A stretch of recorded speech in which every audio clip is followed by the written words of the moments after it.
So hello students, today we are starting a new topic which is electric field due to a hollow sphere. So यहाँ भी हम लोग application of Gauss law को ही apply करेंगे, but इस बार जो होगा वो स्फीयर पे होगा. सो पहले हम लोग केस में जो पहला केस होगा उसमें हम लोग स्फीयर के आउटसाइड पे चेक करेंगे flux, then after that sphere के इनसाइड पे. सो शुरू करते हैं पहला टॉपिक, ये पहला पार्ट. सो पहला पार्ट इसमें है outside.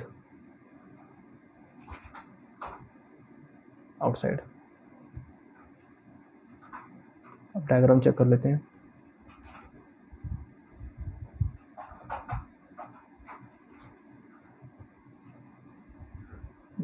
This is the sphere.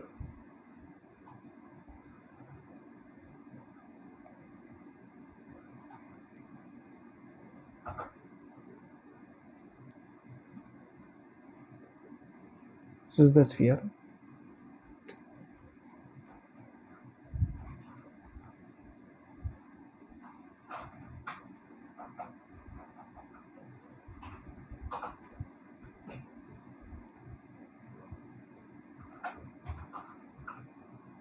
Of radius capital R. Okay, and uniformly charge distributed all over the surface.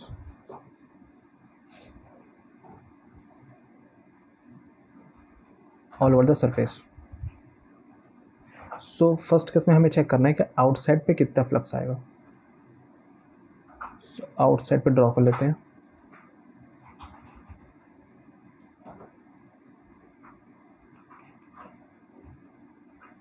ये हो गया आउटसाइड का surface.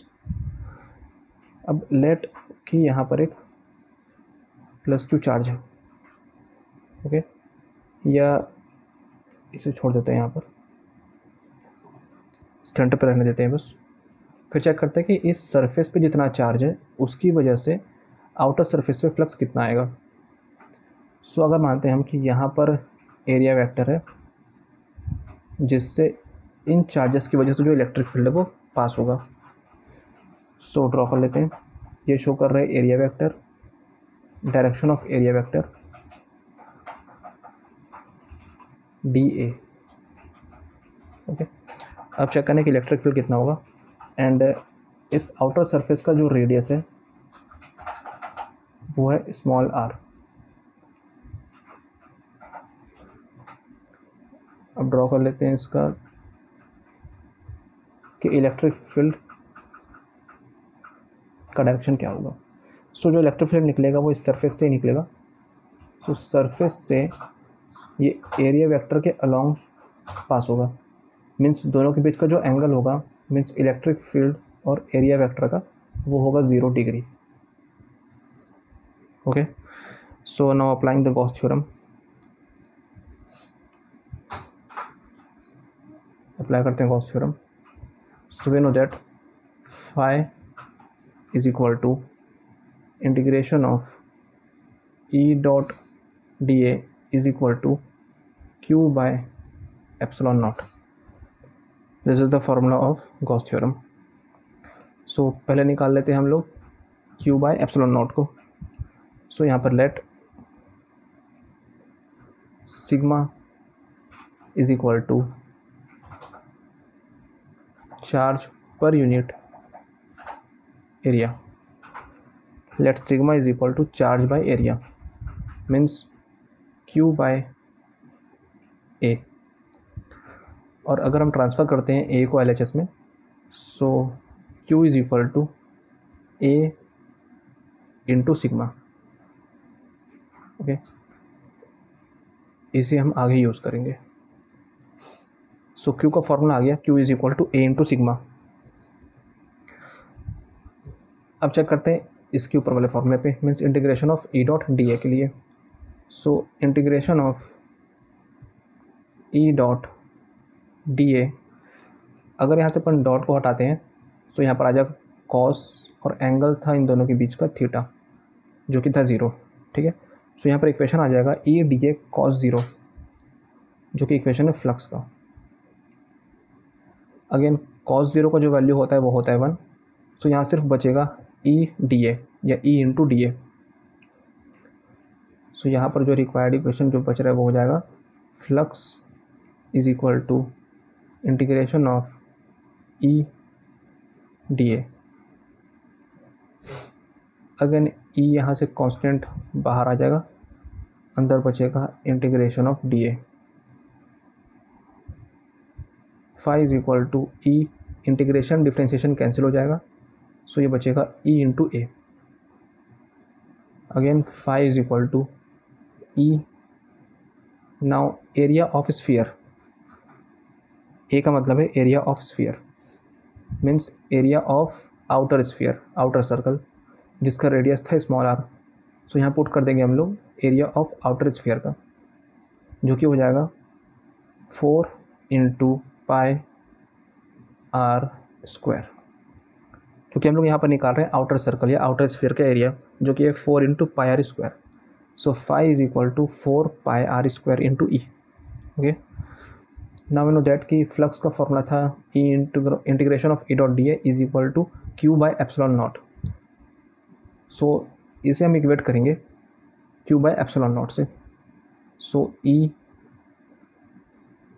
Into 4 pi are square is equal to q by epsilon naught, q by epsilon naught. Okay, so q का value भी हम निकाल चुके थे, जो कि था A into sigma, area into sigma. So अब उसे यहाँ पुट कर देते हैं क्यू के वैल्यू को। सो यहाँ तो आ जाएगा E into 4 pi are square is equal to sigma into A by epsilon naught. Okay, and A का मतलब है area of sphere, area of hollow sphere. So उसका फॉर्मूला भी यहाँ पुट कर देते हैं। So E into 4 pi are square is equal to sigma, and A का फॉर्मूला था 4 pi are square whole divide by sigma. Again 4 pi cancel हो गया, यहाँ पर स्मॉल आर स्क्वायर है, यहाँ पर कैपिटल आर स्क्वायर है, इसलिए कैंसिल नहीं होगा। So after transferring R square E is equal to sigma into R square divide by epsilon naught into R square. This is the required equation. So E is equal to sigma r square divided by epsilon naught r square, where capital R is the radius of sphere and small r is the radius of outer sphere. So यहाँ पर required equation मिल चुका है। So ये था outside case के लिए। अब हमें चेक करना है inside केस के लिए। So second topic इसमें है inside।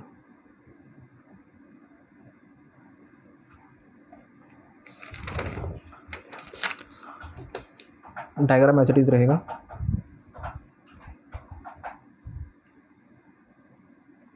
अगर यहाँ पर एक स्फीयर ड्रॉ कर लेते हैं,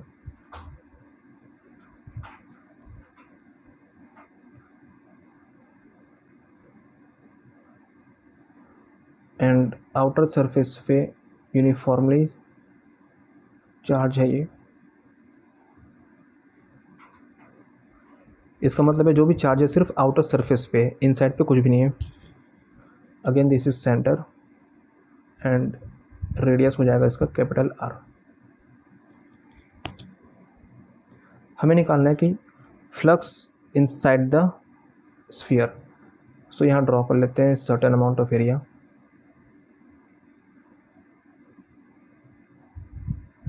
एंड इसका जो रेडियस है वो हो जाएगा small are. Okay,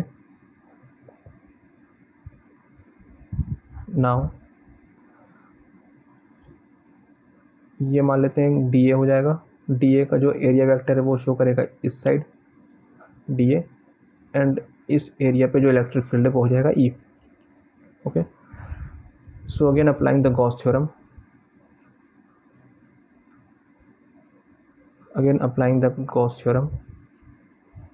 so phi is equal to integration of E dot D A.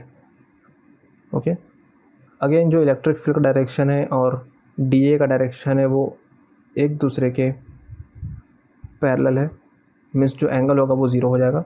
So phi is equal to integration of E D A cos zero, and cos zero का value होता है 1। So यहाँ बचेगा सिर्फ phi is equal to integration of E into D A. Again as a constant E बाहर आ जाएगा, as a constant E बाहर आ जाएगा, अंदर बचेगा डी ए सिर्फ, and differentiation integration get cancel. So phi is equal to E into A, इतना आ गया। बट वी नो दैट कि एरिया ऑफ स्फीयर हो जाएगा 4 पाई आर स्क्वायर। सो इसका फॉर्मूला हो जाएगा E into 4 pi are square. Okay, so ये हो जाएगा फाई का formula E into 4 pi are square.